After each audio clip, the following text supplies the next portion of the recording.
And I believe you drove up this morning, must have got up pretty early.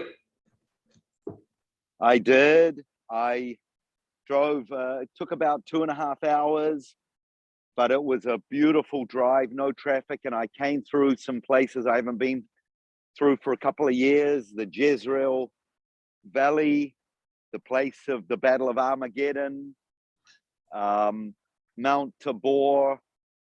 I drove through the region of Nain, and yeah, just a really, really nice, relaxing drive. Thank you. Well, we appreciate you getting up so early for us. So if you're ready to go, I'll just open in prayer and then we'll kickstart. Are you pretty much ready? Yep, I'm ready. Yep. Awesome, thanks for that. So welcome again, everybody. As you know, we're with Aharon again, this time around Galilee. And I don't know if you saw it, there was a shot earlier. You're on your bike today, aren't you, Aharon? I am. Yeah, so he's going to be on his bike for us, pedaling, probably not pedaling because you've got an e-bike, eh? Yeah. Yeah, so he's going to be on his bike around the Sea of Galilee. And of course, Aharon will be telling us a lot more, but those of us who have been reading our Bible quite a few years will know how integral that area is in Scripture. I mean, Jesus walked on the water in the Sea of Galilee. You know, he did all sorts of miracles around the edge there. So it's going to be fascinating as, again, you take us around that area, Aharon, and share your awesome knowledge, both from a spiritual and a political and a social point of view. So welcome to everyone here, and welcome to everyone who's joining us on Zoom. I know we do have people from around the globe again. I know from Australia and Kenya, might be one or two others, not sure of, but welcome to you. And I'm sure you'll enjoy what Aharon has for us. So just before we continue, we're going to seek the Lord's blessing upon all that we do. So I'll just pray. So let us pray. Our Father in heaven, Lord, thank you again that we have such blessings of technology to be able to enjoy doing what we're going to do tonight, going to the Holy Land and just discussing and reliving some of those wonderful memories that your son had in that land. Lord, we know it's called his land or your land for a reason. Lord, it's the land of miracles. As we travel around Galilee, no doubt Aharon's going to be sharing with us a number of those miracles that your son, the Lord Jesus Christ, performed by your Spirit. So as we do that, we just pray, Lord, that we would all be blessed. We would again be touched and motivated by your word that he shares with us. And Lord, we just thank you for the beautiful day you've given us. Talked to Aharon last night and it was raining in Jerusalem. Today, Lord, you've answered our prayer and given us a beautiful day so that Aharon can pedal around the lake for us. So bless Aharon, bless him, bless his family and his ministry, Lord, that we all may, Lord, draw closer to you. That really is the idea. So bless us, I pray in Jesus' name. Amen. Yeah, so we just go landscape for us, Aharon, when you've got a moment. We'll turn up our lights here in the theatre, and it's over to you. Wonderful. Thank you, John, Guy, Barry, everyone. I just put my gimbal down for a couple of seconds because there we go. Right. Yeah, let me turn it around. There we go. Hey, everyone. Good evening. Good morning. I thought I would be complaining about the cold and the rain, but I'm complaining how hot it is. I just put my cell phone down to take my undergarment off. It's really quite warm. So we're blessed. It's such a beautiful day. Couldn't be more perfect. It's fall, it's autumn here. And earlier it was about 9 degrees very early, but it's really started to come out nice now as I'm standing in the region of the Galilee. And there's just so much to talk about, and I'm going to do my best to do it in about an hour and a quarter, and then we'll have a question and answer period. We can't do everything, of course, but I believe the sites we're going to look at today are going to be probably the main New Testament biblical sites, and we'll cover a lot of information when I cycle from one place to another. This is only the second time I've done it on a cycle. The other time I did it was in the middle of summer. I had a t-shirt on. But it's beautiful and green here right now, and we'll see some of the flora as we travel. So where does one begin with the history here? Let me just start off by saying exactly a little bit about where we are, the Galilee. The word Galilee is a very interesting word. Every Hebrew word has a root word. And in many cases, English is the same.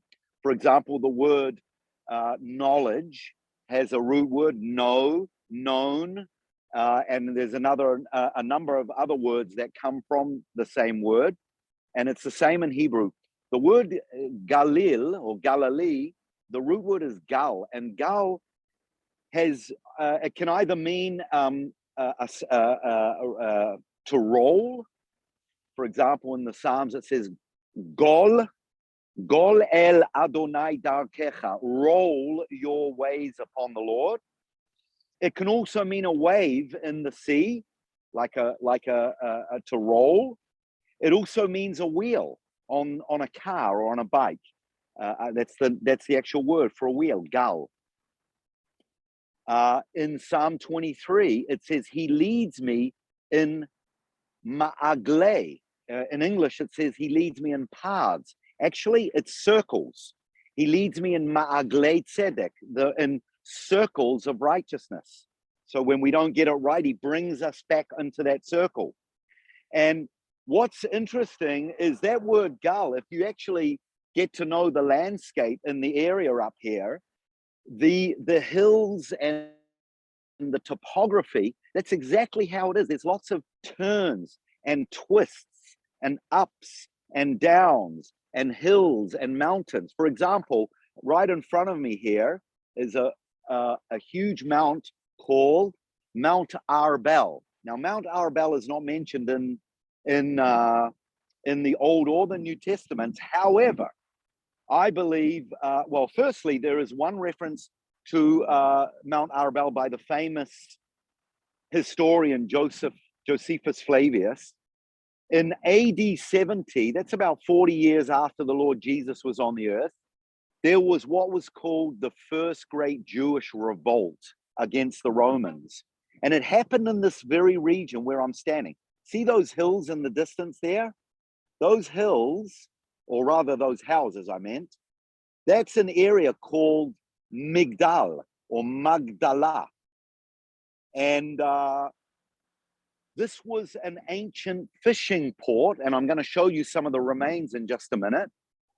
But a lot of the Jewish fishermen lived in that area, Migdal. And in fact, this is where a very famous lady called Mary Magdalene came from. That was not her family name.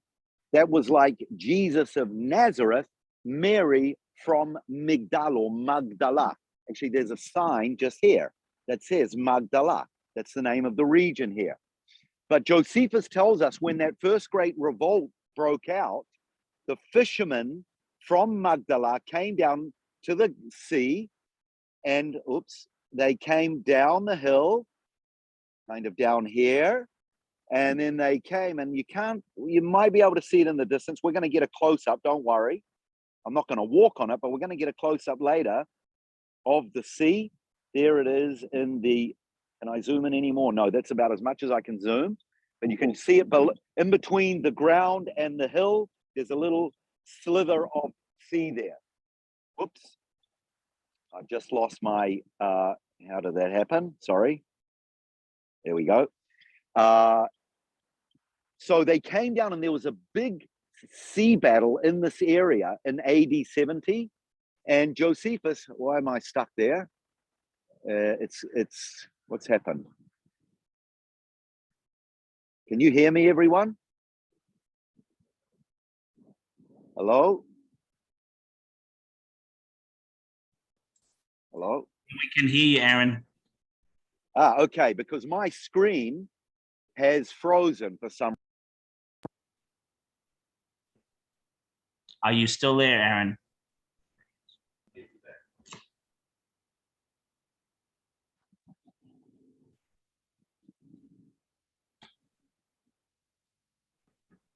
Can you hear me? We can hear you. Okay. Well, for some reason, there we go. I'm back on. For some reason, my screen froze, and it's all good. Yeah, something's not. There we go. Now I'm back. Okay. For some reason, my screen froze. But anyhow, Josephus tells us there was a big battle between the Romans and the fishermen from Migdal, and it says that the Romans chased them into the water. There was a big battle. None of them survived, and the sea turned red. I don't know why. I'm sorry, everyone. This keeps on going. It keeps on jumping on me for some reason. Anyhow, the other reference, not that it's mentioned Mount Arbel, but if you look in Matthew 28, when the Lord gave the Great Commission, and he said, all power is given unto me on heaven and on earth. And then he said, therefore, go into all the world and preach the gospel. If you read it, it says he led them up to a high mountain in the Galilee. Now, there's only about 2 or 3 really high mountains that would, I think, would fit the story, where you could get a good panoramic view. One could be in Nazareth. One could be up at a place called Sfat.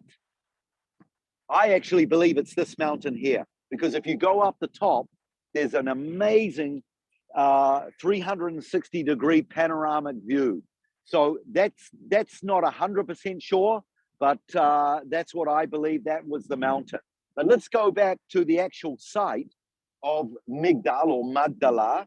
And here is some of the remains of this village or town. And this was a major town 2,000 years ago. As I mentioned, Mary, she came from this place. They found the remains of not only one synagogue, which I can try and zoom in on over there. There's the wooden covering.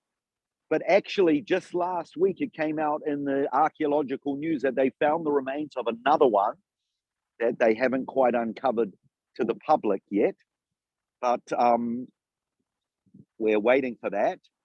And there goes my screen again. And I don't know why this is happening. So please just be patient on me for that, everyone. It keeps by itself flipping down. In any event, we have remains of a marketplace down in front of us. These are remains of the housing. There were probably about 3,000 residents that lived here. This was probably one of the major villages of the period. And the reason why is because there was a huge marketplace here that they found. They have draining under the ground, everything. And so it's pretty obvious based on most scholars and archaeologists and historians that the Lord would have come through here a number of times. This was on a major route, 2 crossroads. One was the east-west axis. If you wanted to go to Nazareth, for example, you would go on the bottom of that hill, Mount Arbel. See the slope there? Well, to the right of that slope, there's a valley. It's called the Valley of the Doves. And there is a route that goes right through to Nazareth. Actually, a tourist route was opened up about 10 years ago called the Jesus Walk. And you can walk all the way from Nazareth, all the way to here, all the way to Capernaum, which I hope we will get to today. But that was a major east-west route. But the other route that we're on is one of the major historical routes. It's called the Via Maris. If you remember a month ago when we did Caesarea, those of you who were with us, I mentioned that the Via Maris which is called the Way of the Sea. Caesarea was right on that route, and we are on it here as well. So trade routes were very important. They had a marketplace here at Migdal or Magdala. I'd like to go in, but they haven't opened up. And because it's Sunday, I think they close the Catholic site. It was discovered about 15 years ago by a group of Mexican Catholics, a Catholic priest. And by the way, these Catholics here are charismatic Catholics, which really is quite interesting. When you bring a group here, they take you into the chapel and they show you some beautiful mosaics, and they really try to lead the groups into a real sense of worship. They really love the Lord here. There's a lot more to talk about, but we don't have time to go into it in any more depth. But just to give you an idea of a 2,000 plus year old town, village, until this was discovered, Capernaum was considered the major town in the area, especially on the route of Jesus's itinerary route. But I think this really supersedes Capernaum now, mainly because of its location, the housing that's been found, the market that's been found, and of course, not one but two synagogues. And interestingly, the two synagogues that have been found there, they're among the oldest that have been found in the whole country here. I think we'll talk a little bit about synagogues a little later, but if you have any questions, you can keep them. But this is Mary Magdalena and her family and her friends, and she was one of those faithful. She had the demons cast out of her, and she was a faithful woman who followed the Lord, supported his ministry. And it happened here, everyone. It happened right in this location. So it's quite exciting, the place of Galilee. And it's mentioned in the book of Isaiah, Galilee of the Gentiles, or Galilee of the nations. And I'm going to get on my bike right now and I'll carry on talking, but let me just get myself ready. And I hope you're comfortable there, drinking your tea or coffee, or your biscuits, cookies, whatever. Here it's kind of breakfast time. It's early morning. It's Sunday morning here in Israel. This is the first day of the week.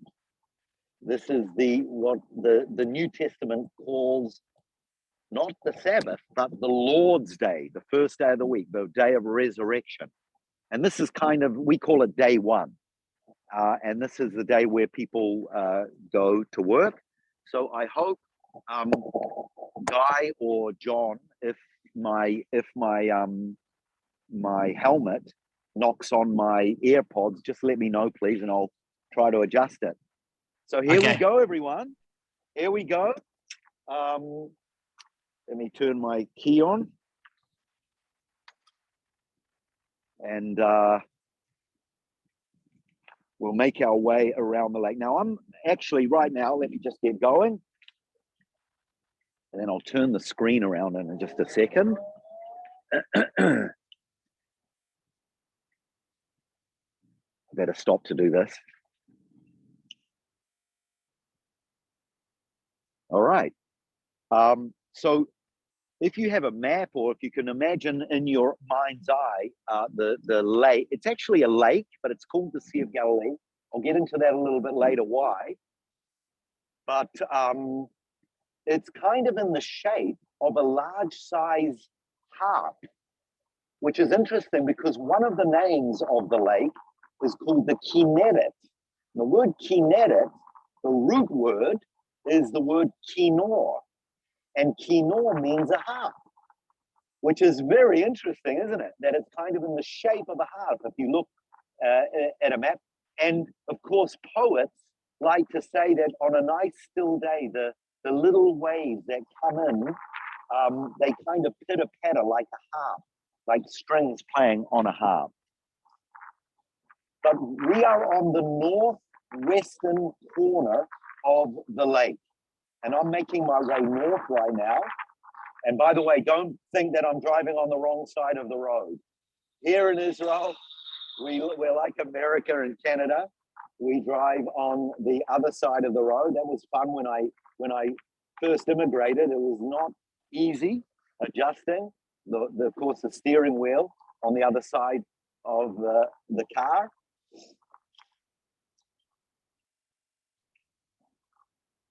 This is just a shopping center. It's relatively new. They built it, of course, mainly for tourism, because that's that's the main industry in this region.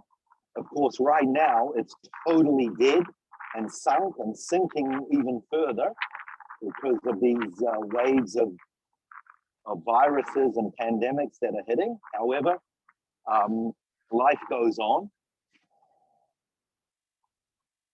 As I make my way onto one of the main roads. And one thing you'll see along the way, look at these beautiful bougainvillea. I think that's how you pronounce it in New Zealand. You've got the like crimson, you've got the white, you've got more like reddish, and they're all wild around this area. They're absolutely stunningly beautiful. Let me adjust my camera a little bit as I, the other way, that's it. Just frame it up. There we go. On the other side of the road, there are massive fields of mango trees. Mango and olives. There's a lot of olive trees there. And on this side as well, olives. Of course, the further north you go in Israel, the more water there is, because of course, number one, you've got the Sea of Galilee, which is freshwater lake. You've got the Jordan River, and you've got up in the very north, you've got Mount Hermon.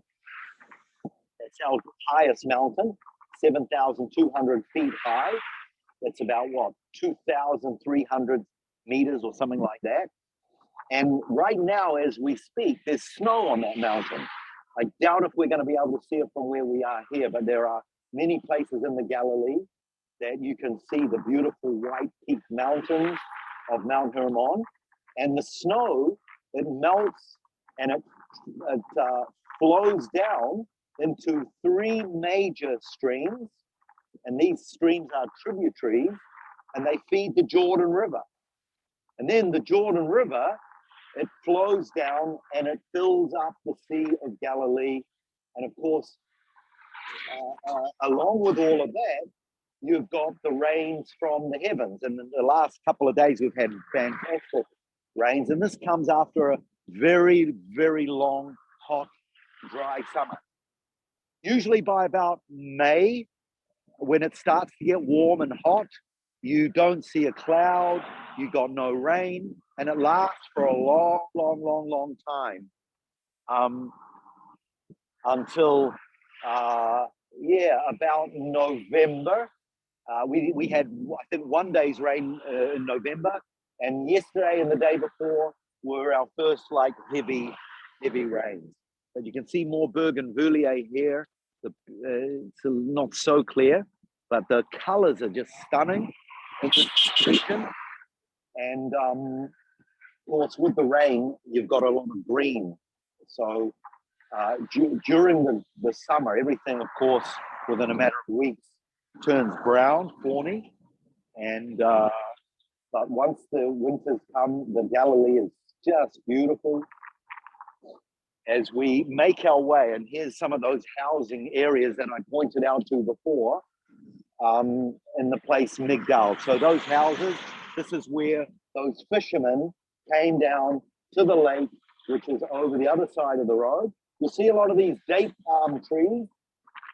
Dates are one of the major, was one of the major industries 2,000 years ago. Of course, in Deuteronomy chapter 8, the Lord says, when you come into the land, it will be a land of wheat, barley, figs, pomegranates, honey, olives, and dates. Now, dates, honestly, even today, massive industry. Date palm trees everywhere. And but in the ancient days, dates were very, very good, not only to eat. And by the way, nutritionists say it's very, very good for cholesterol, for blood sugar balance. But in the day, 3,000 years ago. This was like the sugar of the day. You would crush it into date honey. In fact, John the Baptist, it says his diet was locusts and wild honey. The wild honey is probably what we call silan, which is the date honey. And you can buy date honey today, just like you can buy honey. And it's, you can get a little sweetened, or you can get the natural. I have it just about every day with some yogurt. It's really, really good, healthy, tasty. But date palm trees are an incredible tree, not only for the dates and the date honey, the sugar, but the tree trunks, people would use them for building houses. Also, the branches, friends, they were the roofing. They were the main source of roofing 2,000 years ago. In a place that we're hitting today, Capernaum. Remember the story where there was a paralytic man and they lowered him through one of the roofs, and it would have been made of the date palm trees, where they would cover the roof with the branches, and then they would get some dirt, mix it with a little bit of water, and make it into a mud, and it would dry on top of the roof, especially during the hot summer. And you'd maybe have to change the roofing, like the mud part of it, a couple of times a year. There's a date palm tree coming up on our right. I can't really zoom in with writing with one hand and holding the camera with the other, but there's a date palm tree there. So that's something you can buy anywhere in the world, but when you come to Israel, you want to have some good dates from places like Jericho and Beit Shan, and here in the Galilee and some of the kibbutzes. We're actually going to go into a kibbutz right now as we turn off the road, and you can see in the distance the beautiful hills. Up on the distance is an ancient city called Sfat or Safed. That's one of the 4 ancient holy cities to the rabbis. The rabbis call 4 cities the 4 ancient cities. One is Hebron, because David lived there, and Abraham, Isaac, Jacob, and the patriarchs were buried there. Hebron, Jerusalem, because of the temples, Tiberias, because of rabbinic Judaism, and Sfat, which is the city up on the hill that I just drew your attention to. The reason why Sfat is an ancient holy city is because of a form of Judaism that was invented or created, and it's called the Kabbalah or the Kabbalah, Kabbalistic Judaism, which is a mystical Judaism, which came around at about the 16th, 17th centuries, when Jews were expelled from places like Spain, Morocco, and Portugal because of the Spanish Inquisition. So a lot of the Jews settled in that city, and they founded this form of Judaism, which, by the way, at the time, a number of Christians, Catholics, they also were into the Kabbalah. So maybe we can talk about that a little bit later. We come into a place, a biblical New Testament place, and it's called the Ginnusa, or in the New Testament, it's called Ginnaseret.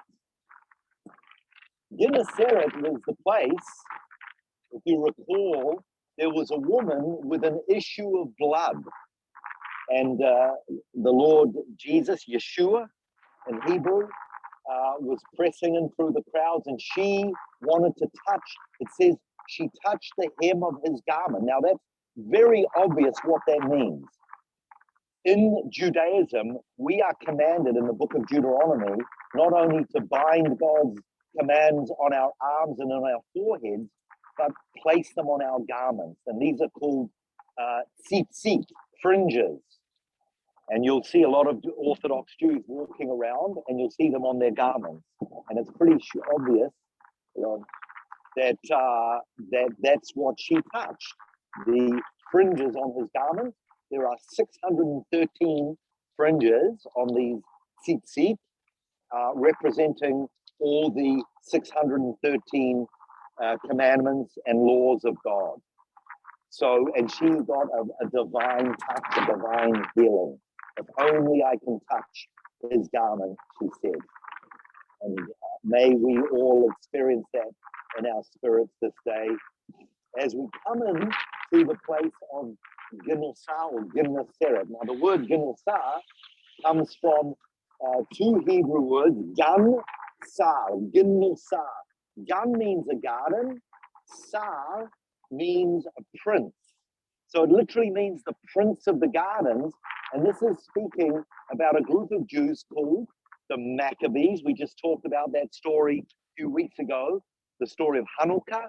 They are more famously, well, actually, they're more famously known as the Maccabees, but their actual name are the Hasmoneans.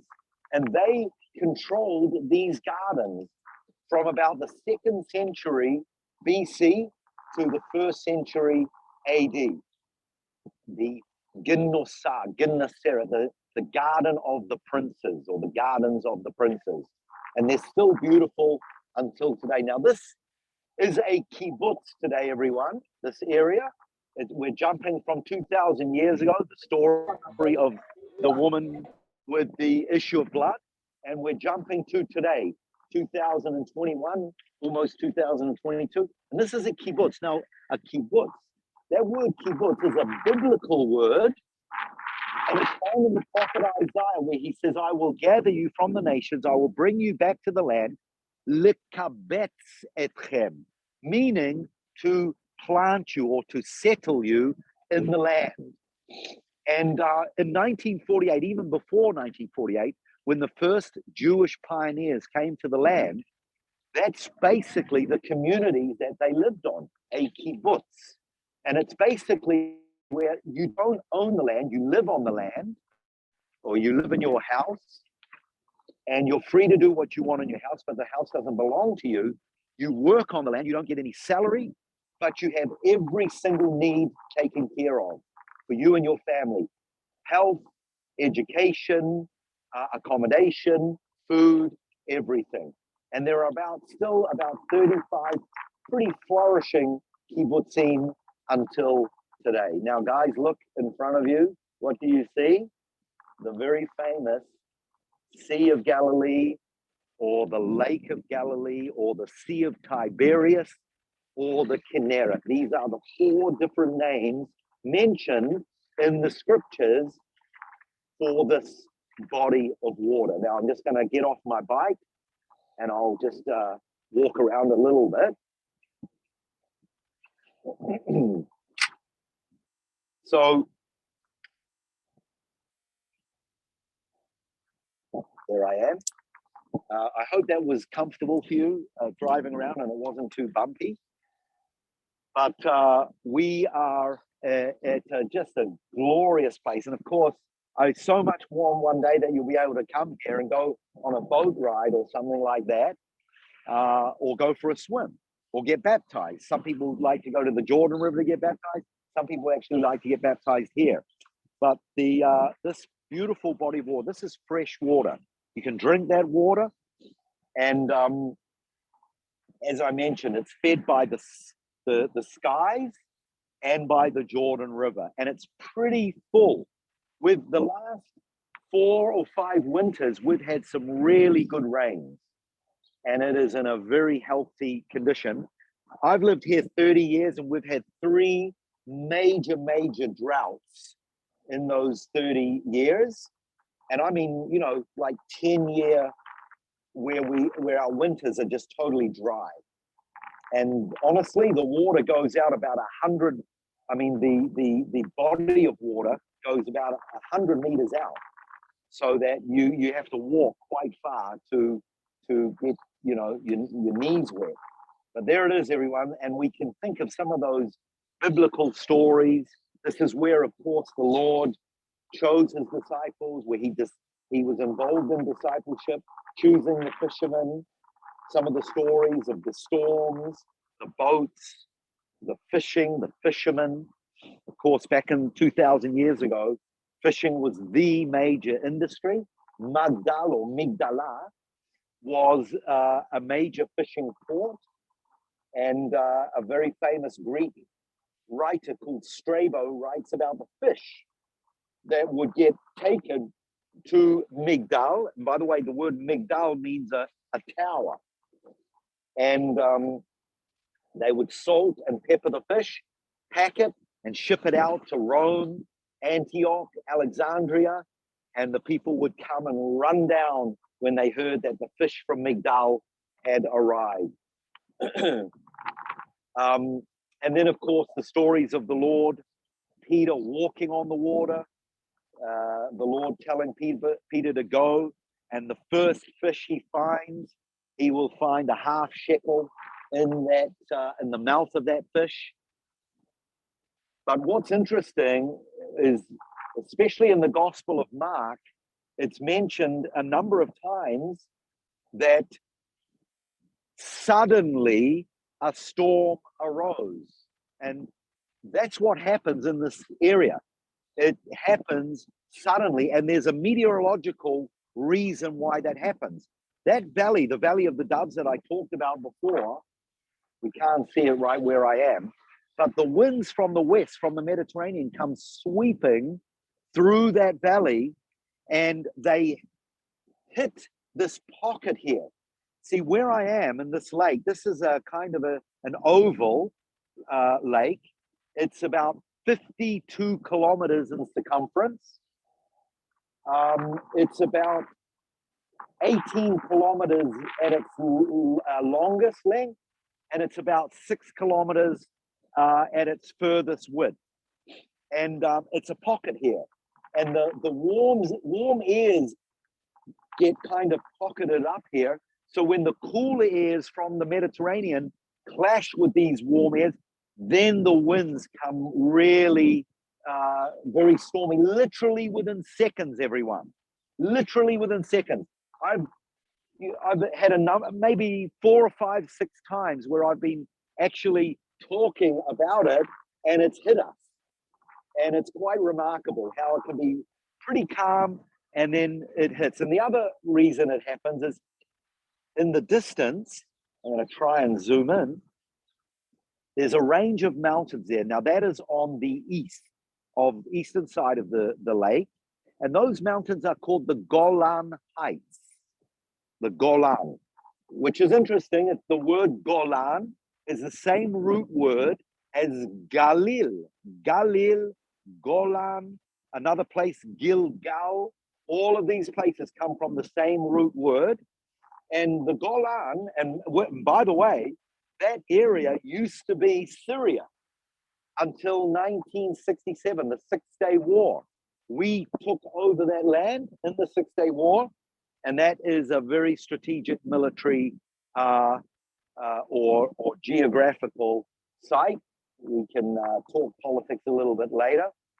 But when the winds come from the east, not only do they hit the pocket here, but they come down, they come crashing down. And that's when it really gets stormy. And by the way, even in the 5 minutes that I've been here, it's actually getting quite windy. I don't know if it's going to get so windy. It could be that I'm just by the open lake here.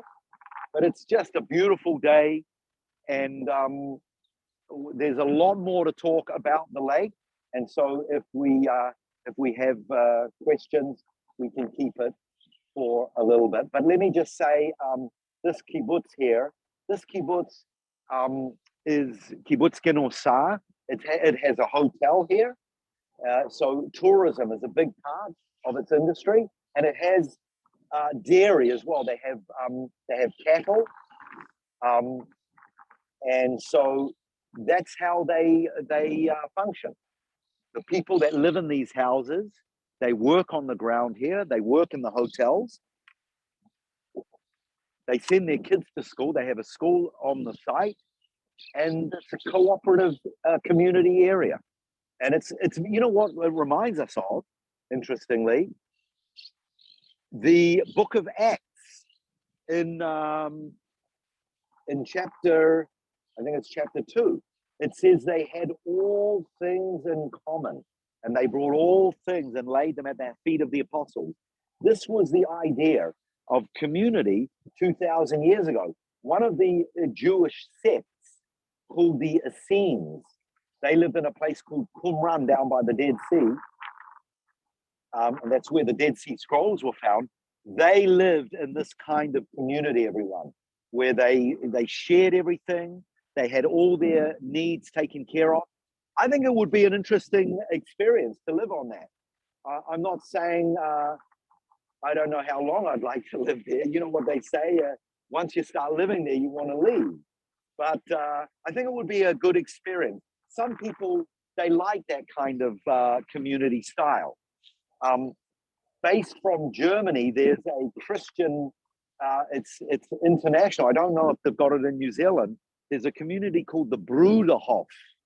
If someone has heard of them, in German, that means the brotherhood. And they have communities all around the world based on the Essenes, based on the book of Acts, and based on the kibbutzim, the kibbutz movement. And I spent a month with them in Jerusalem about, I don't know, 20 years ago. And it was quite an interesting experience, hearing some of their rules and ideas. And yeah, quite interesting. So we're going to carry on now, everyone. So much to talk about in such little time, but I hope your appetite's getting even more whet for, and I hope as I'm talking, you're on your emails booking a tour. No, I'm joking. I know you're not allowed to leave New Zealand right now. Who knows when that's going to open back up.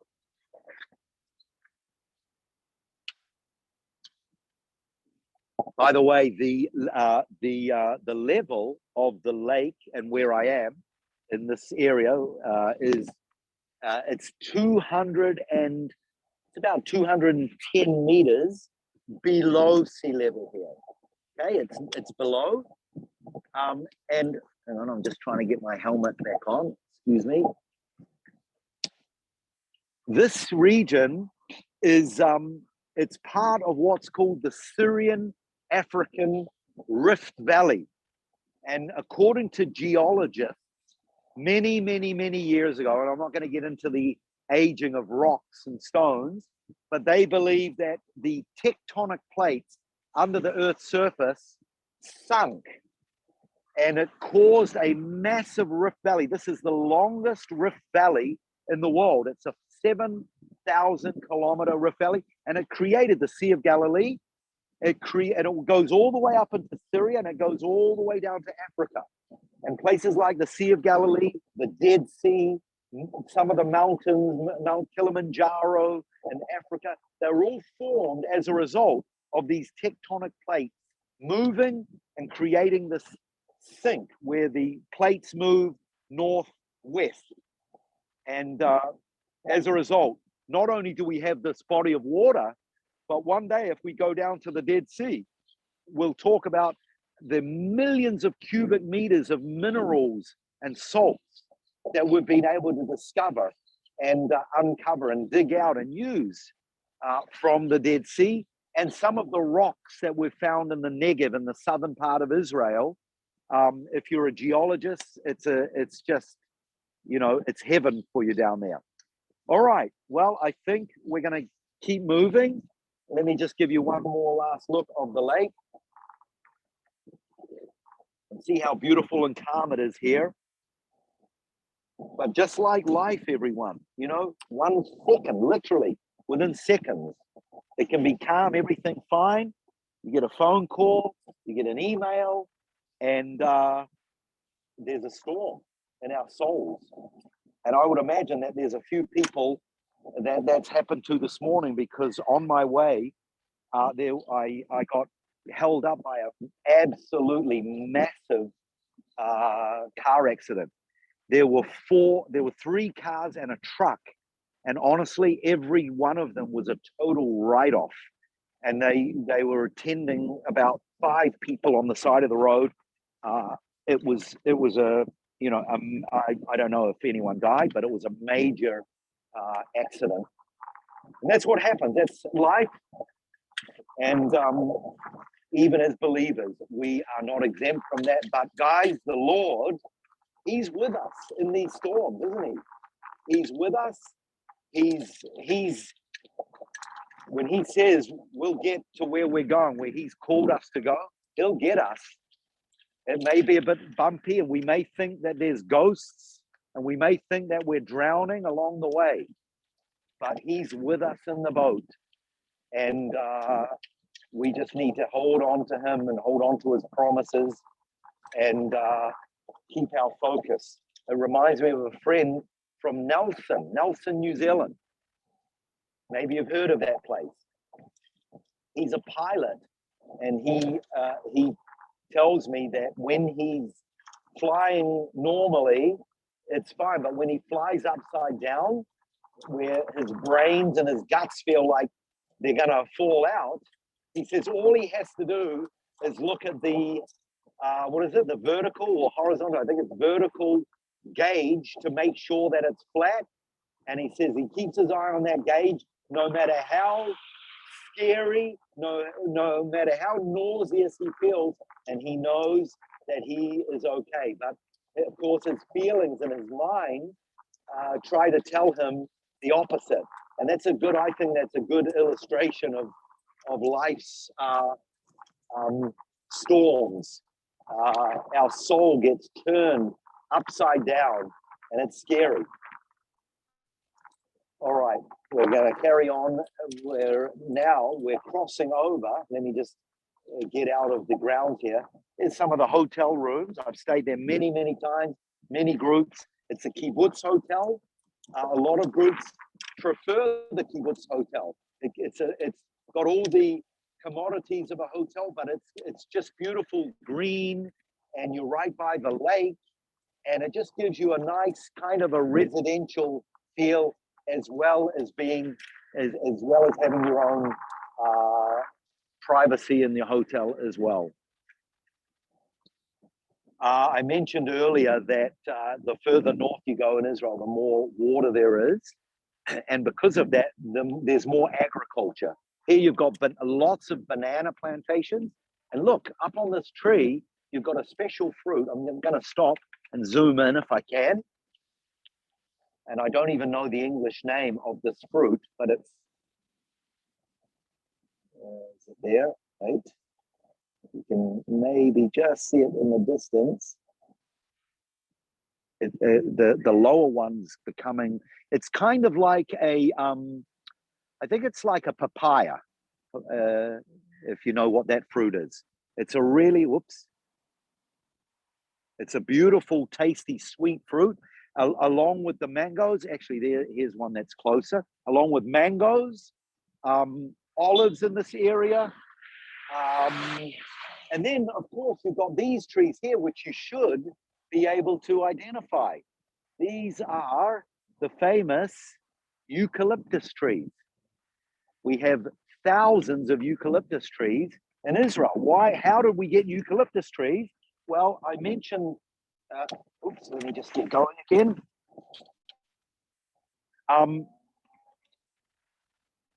Get focused. I'm sorry, hang on. Let me just get my camera going again. From 1917 until 1947, just before the state of Israel was born, it was the British that ruled the region here. This was called the British Mandate period. I'm sorry, I've got to get refocused again. I just bumped my camera. Not quite. Sorry, be patient, please. I see the problem. I've got to zoom back out. There we go. And then get my,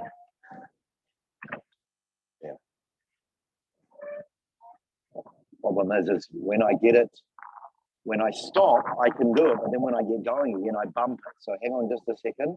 Let me stop again and get the, there we go. Okay, hopefully that is gonna be fine now. All right. So it was the British who ruled this region in that 30-year period, which was called the British Mandate period.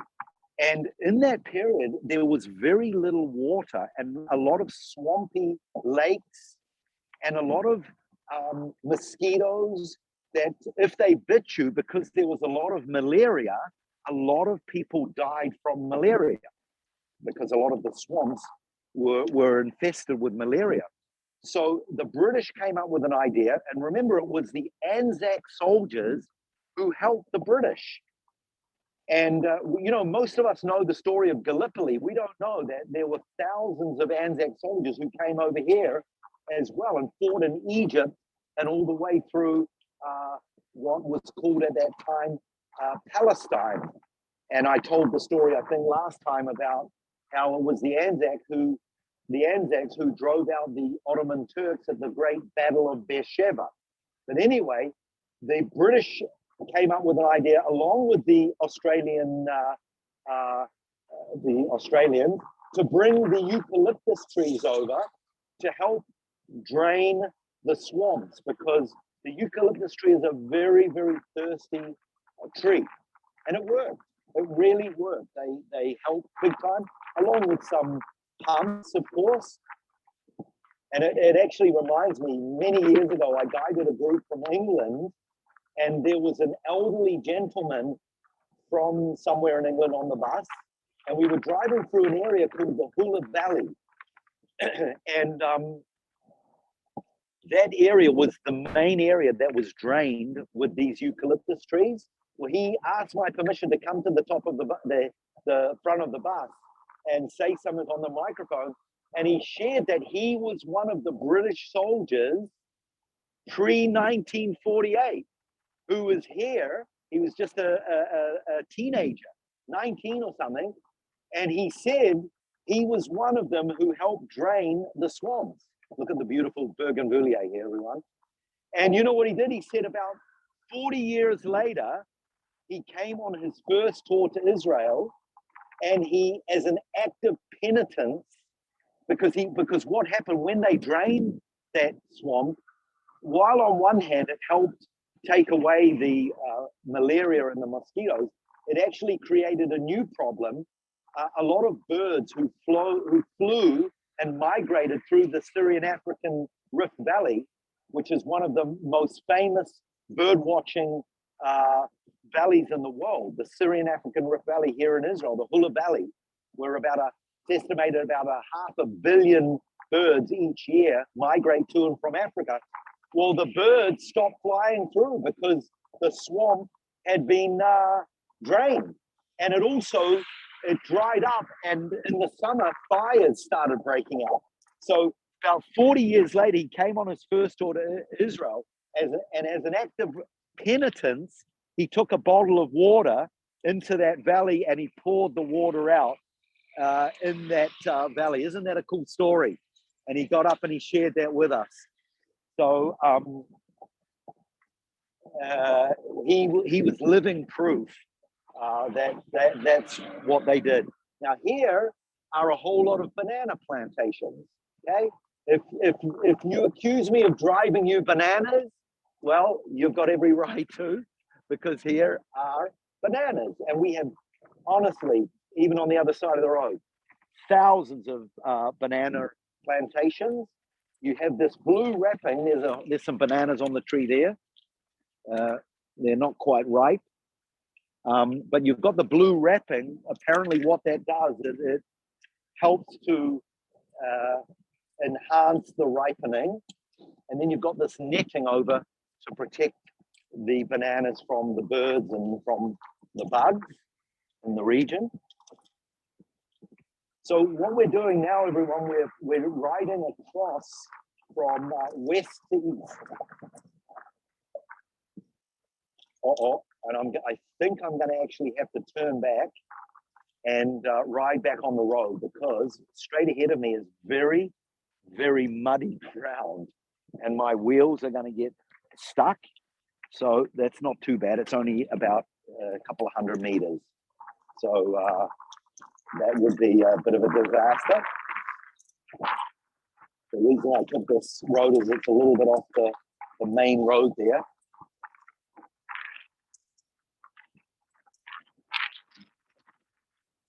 There in the distance up on the hill is Migdal or Magdala. And there straight ahead in the distance is Mount Arbel. And to the right of it, that's the Valley of the Doves that I was talking about, where the winds come through. And if you go straight through that valley, you will get to Nazareth. Nazareth is probably about 50 minutes drive. And that would be a good tour one day. Can anything good come out of Nazareth? Here's a bus stop. There's a couple of girl soldiers there waiting to go to their bases, probably up to the Golan Heights. That's up in the north. That's the major base. I'll look at the... All right, so I can go a little bit faster now. These bikes they can move when they want to.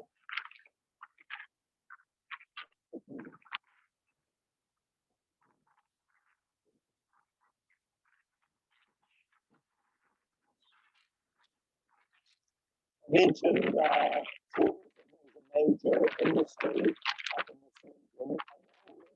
Fishing, of course, fishing restrictions. You're only allowed so much fish. And farming. Bananas and olives, mangoes, dates, wheat and barley, depending on the season. We're into the winter season, so there's a lot of citrus in this area. Oranges, grapefruits, mandarins. You've got the summer fruits like mangoes are very, very popular. But pomegranates are also very good to freeze. So you can find them all year round. You can buy them. Out and they're very, very good.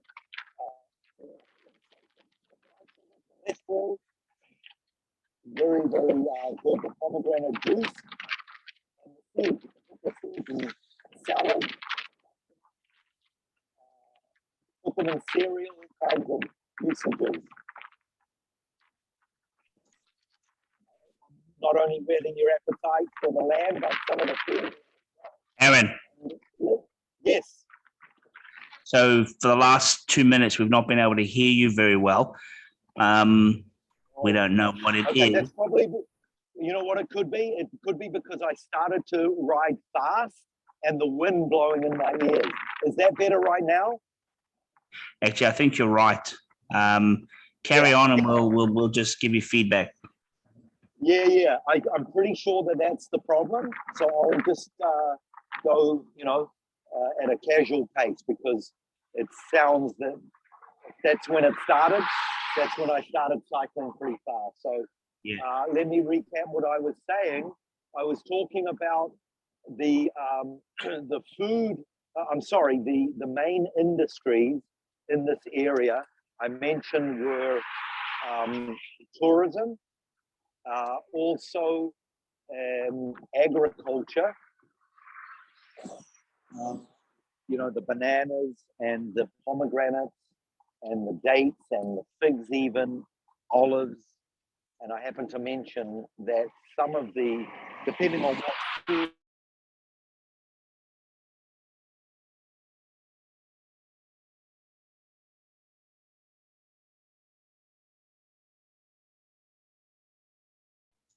free, and people go by the thousands. Then you can use them all year round. And the pomegranate juice, the pomegranate seeds are fantastic for salads or putting the seeds in the cereals and everything.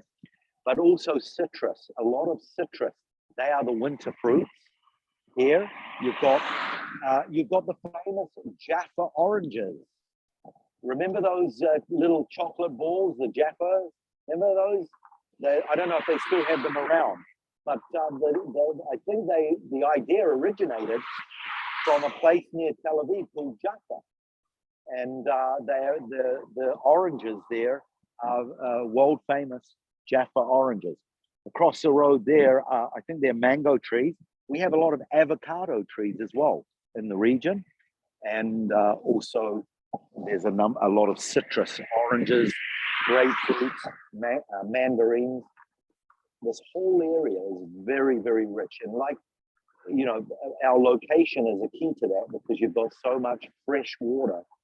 You know, a number of puddles down there showing how much it's rained in the last 48 hours. You may not appreciate it so much, the rain, unless there's some places you've had droughts in New Zealand, but here, as has always been the case, water is precious, and we have very important water saving ideas. There was a 21-year-old young science student from Tel Aviv University.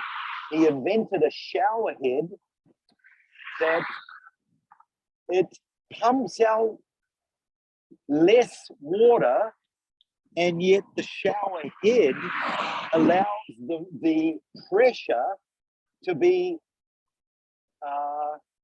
stronger, if that makes sense.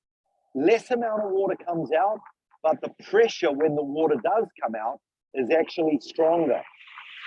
So yeah, all kinds of ideas of saving water, especially during droughts.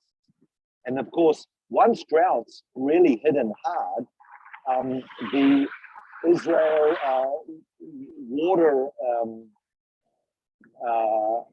Ministry of Water, if it's really serious, then they will, and I think rightly so, they will boost your water bill, and they will say, okay, there's 4 members of this family, 5 members of that family. We will allow X amount of water as a quota for that family at the normal rate. If you go over that quota, then it goes into a higher bracket financially.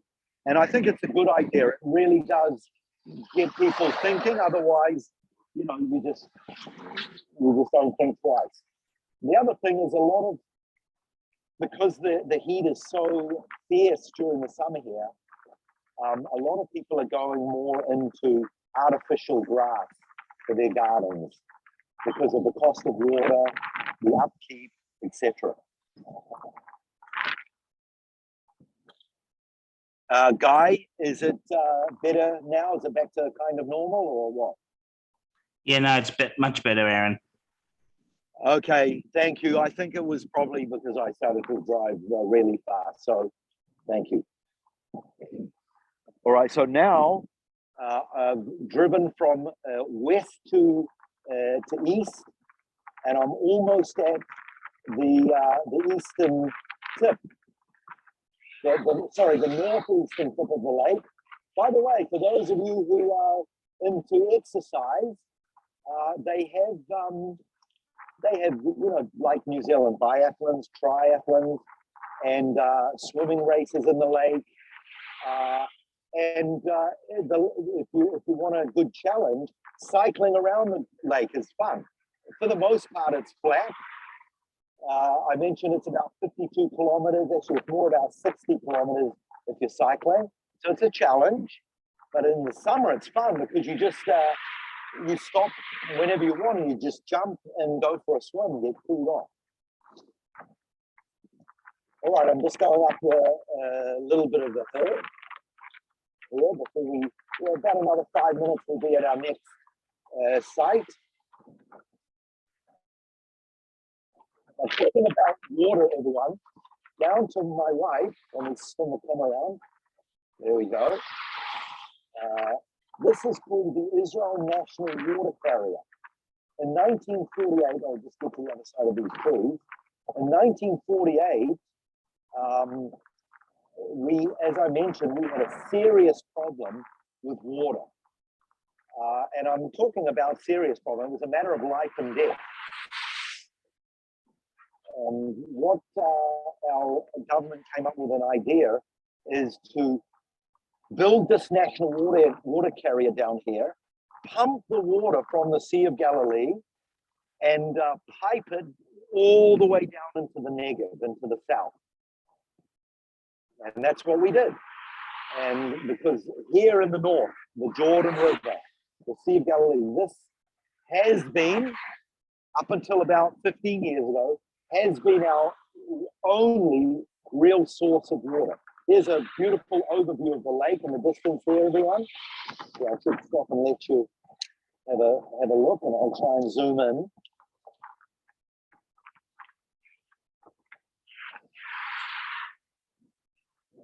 Let's go back. There's a really good overview. There's Mount, where am I? Whoops, wrong way. There's Mount Arbel there in the distance. There's the, I don't know if you can see some houses on the hill in the distance there. Oops. Sorry. There's some houses on the hill in the distance there. That's the city of Tiberias. That was built by King Herod's son, Herod Antipas, who ruled, who was, when Herod the Great died, he handed this region of the Galilee to Herod Antipas. So that's Tiberias. He named it after Tiberius Caesar. And there's the lake down there. There's the national water carrier right in front of us. So yeah, we pumped water. Now I've got to get going up on a slope, holding this. Just a second, everyone. Oh, my pedal is gone on me.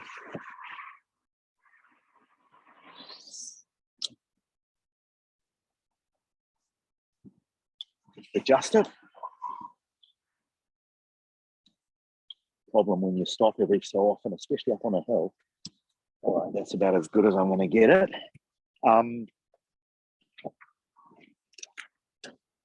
Oops, no, it's a car coming, excuse me.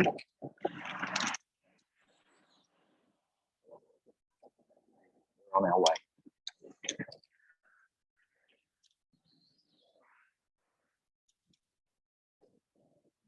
I challenge any one of you to come and do this.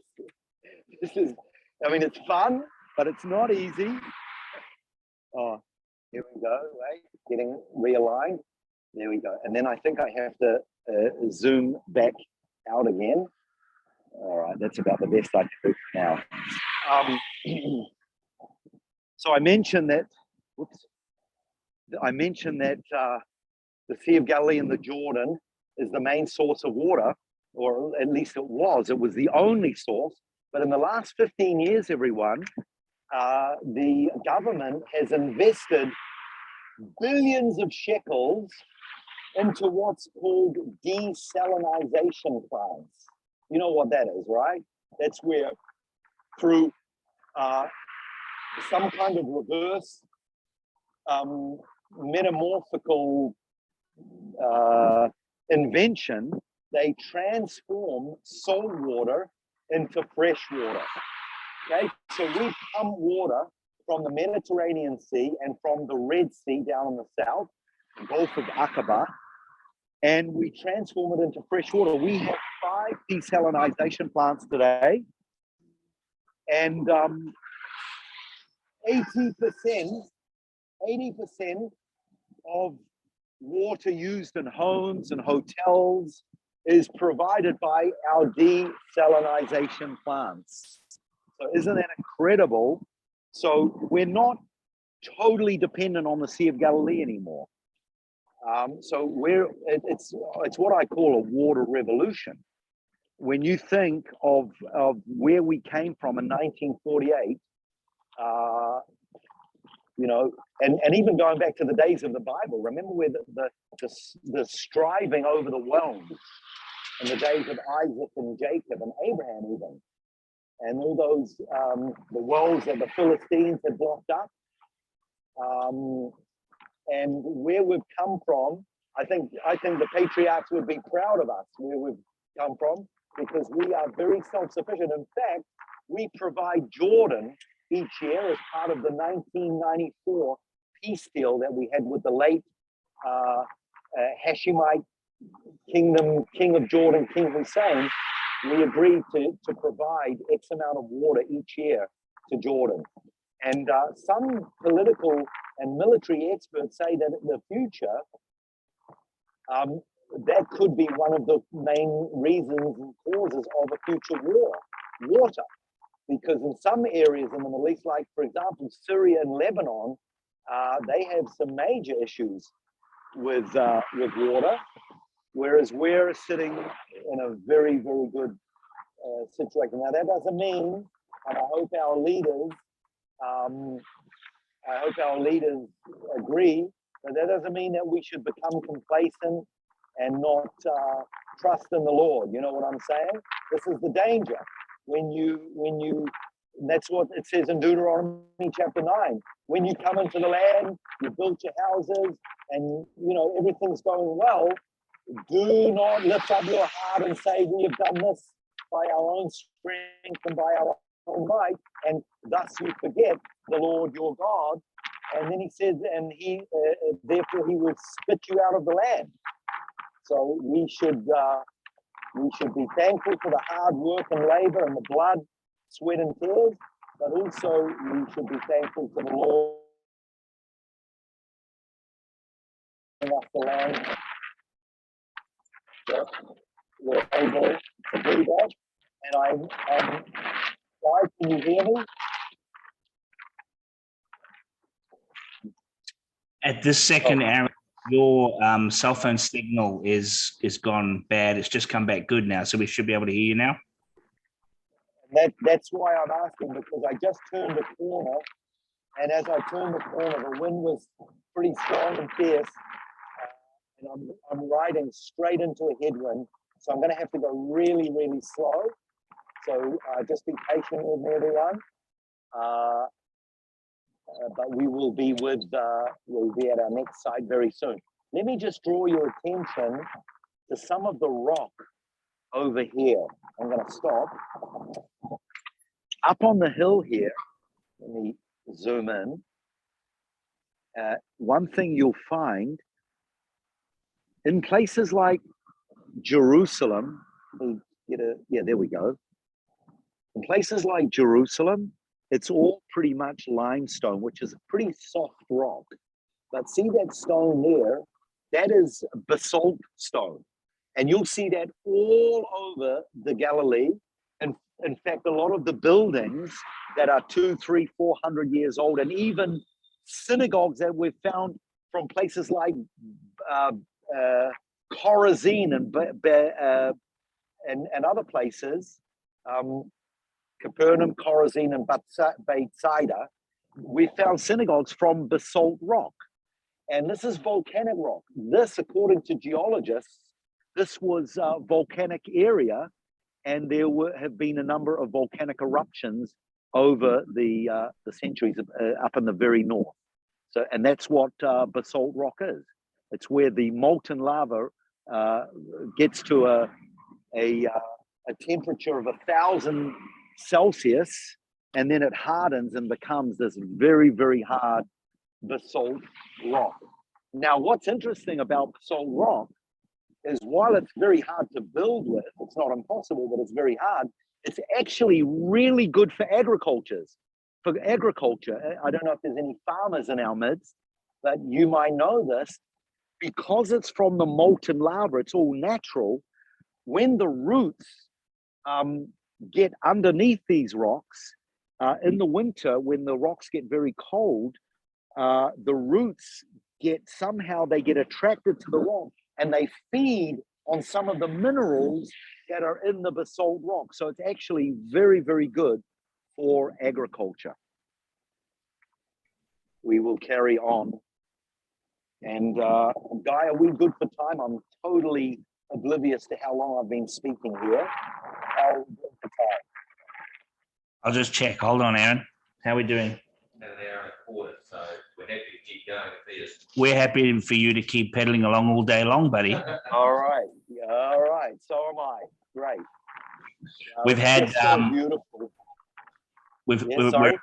we're at an hour and 15, 18 minutes at this stage. Okay. All right. So I'll try to finish up and say maximum 15 minutes. Just got it's just this wind that I'm driving into is slowing me down a little bit, but we're not too far. But look at the sign, everyone. We're coming into the region called, what does it say here? Capernaum. Okay. In Hebrew, we say Kfar Nahum. It's two words. Kfar is a village.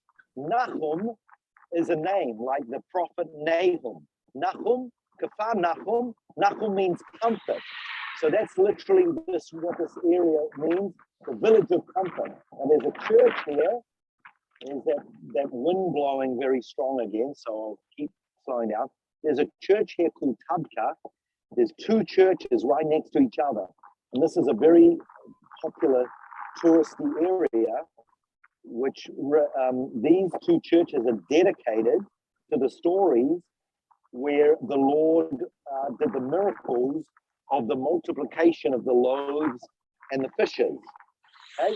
Now, we don't know exactly where those miracles happen, but that's what happened in the 19th century. Catholic and Greek Orthodox churches dedicated, built churches to dedicate to special biblical stories. The church here, okay, now it's very, very windy. I'm riding into it, so I'm going to have to go really slow now. Can you still hear me, Guy, at this speed? Yeah. Okay, good. Just please tell me if I'm No problem. There's a church here. It's called St. Peter's Primacy Church.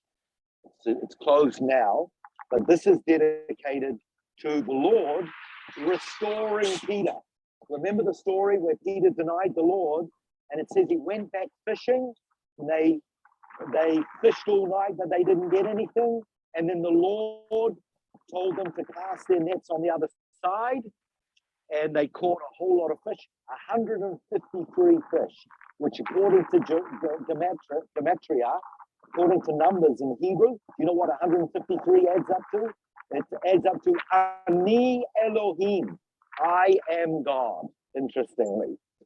In any event, it says that the Lord was cooking fish on the shore. And remember, this is where the Lord restored Peter. I love this story. I love this site, because if the Lord can restore Peter, someone like Peter, who miserably denied the Lord, cursed, swore, and had failed the Lord, it gives us all hope, doesn't it? It's a beautiful story. Do you love me?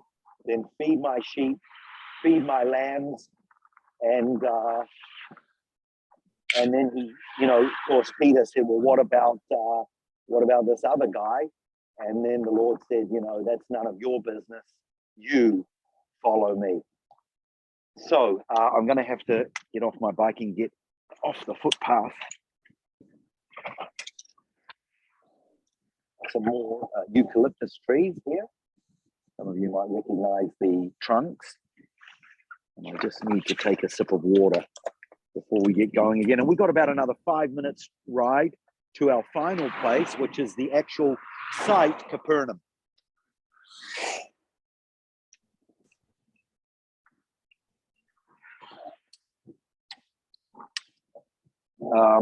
I mentioned at the beginning of our tour that a group of young guys came up with a new tourist path called the Jesus Trail, and this is actually coming to the end of it. It starts in Nazareth and it ends at Capernaum. I've only walked half of it. I had a group that they could only fit in their schedule half, so we walked from the Nazareth end to to halfway through. And, you know, no cell phones, lots of water. And it was great. It was really, really good. We talked about some of the story, some of the culture along the way. And it's something you could put on your bucket list, everyone, as we look out. Look at that beautiful sea out there, everyone.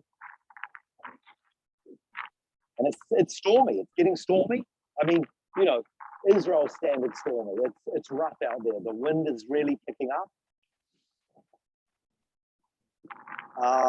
Not so much in this area, but I mentioned earlier that being part of the Syrian African Rift Valley, you get a lot of birds migrating from Africa and Syria.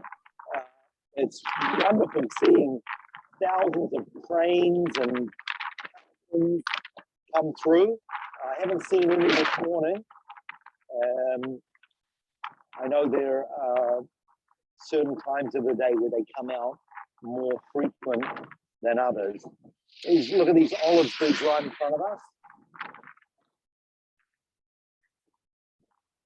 It's another, the three main ancient commodities that Israel had, 3 or 4. One was dates that I mentioned for the sugar, for the syrup, for the food, for the trees.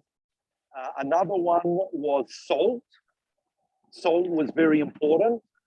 And thankfully, like I mentioned, we've got the Dead Sea with a whole lot of salt down there. Salt for preservatives, for food. And salt also was a disinfectant as well. Remember when the Lord said that salt that's lost its saltiness is neither good for the ground or for the dunghill.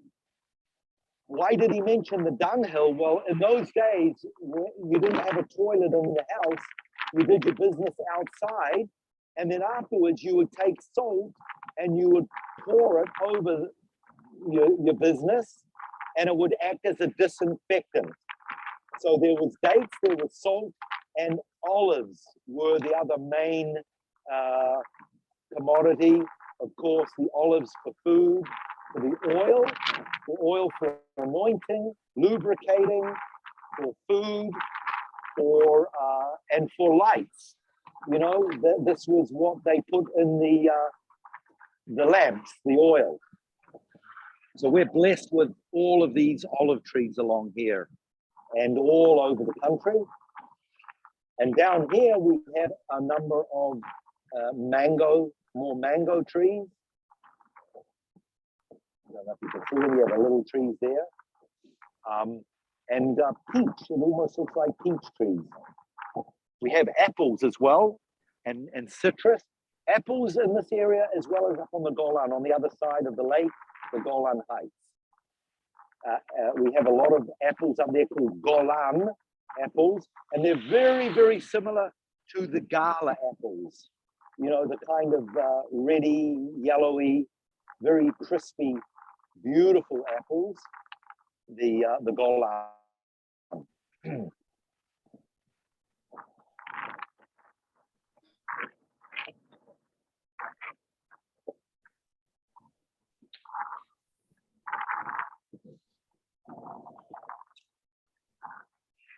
So we're coming up very soon to our last site. A few more minutes. I'm just going to go fast, so I'm not going to say anything for just a few seconds.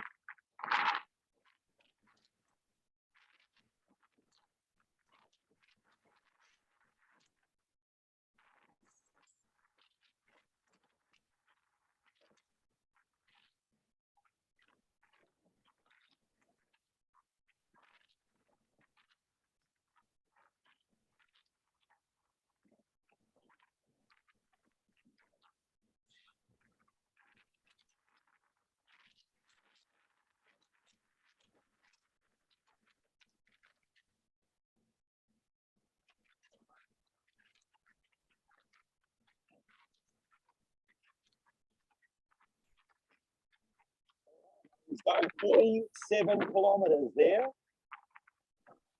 as we come into Capernaum, the actual site.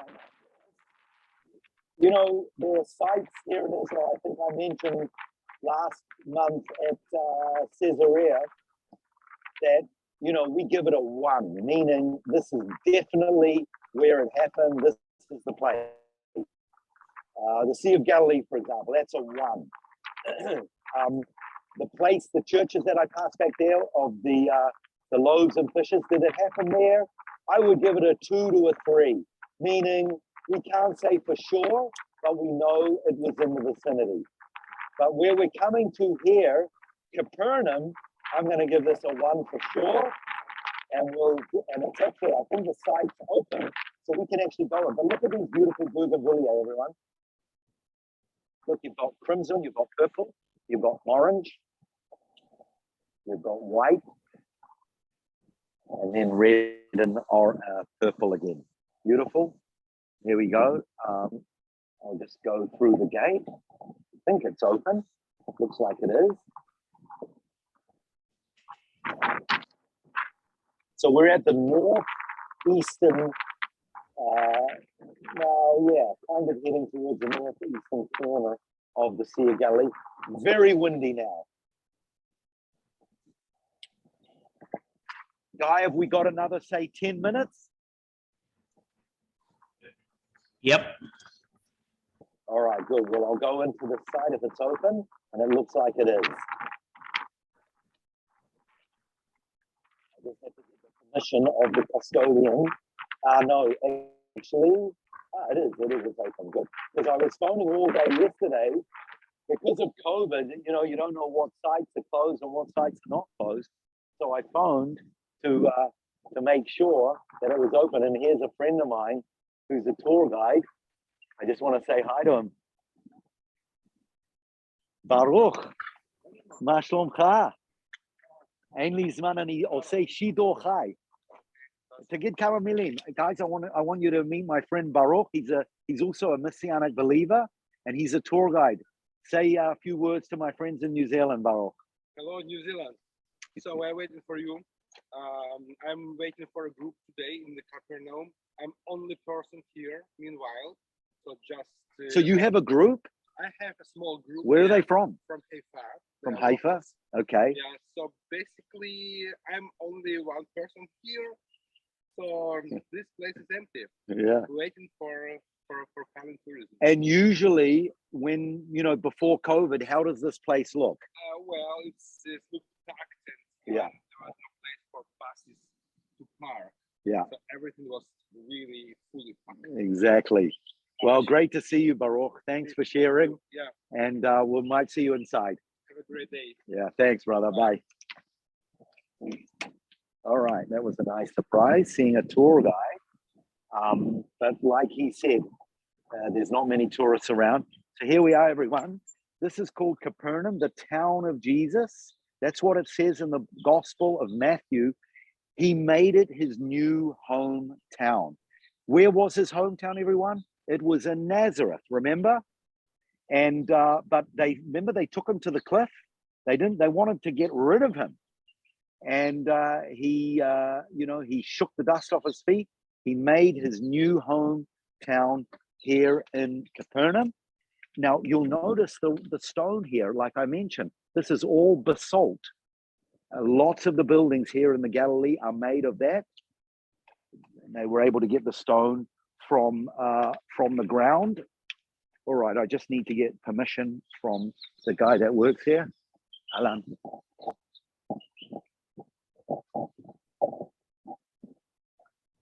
Alan Mashumka. You speak English? Hi, good morning. I'm a tour guide. It's okay, I go in? I'm not actually videoing, I'm doing a live tour.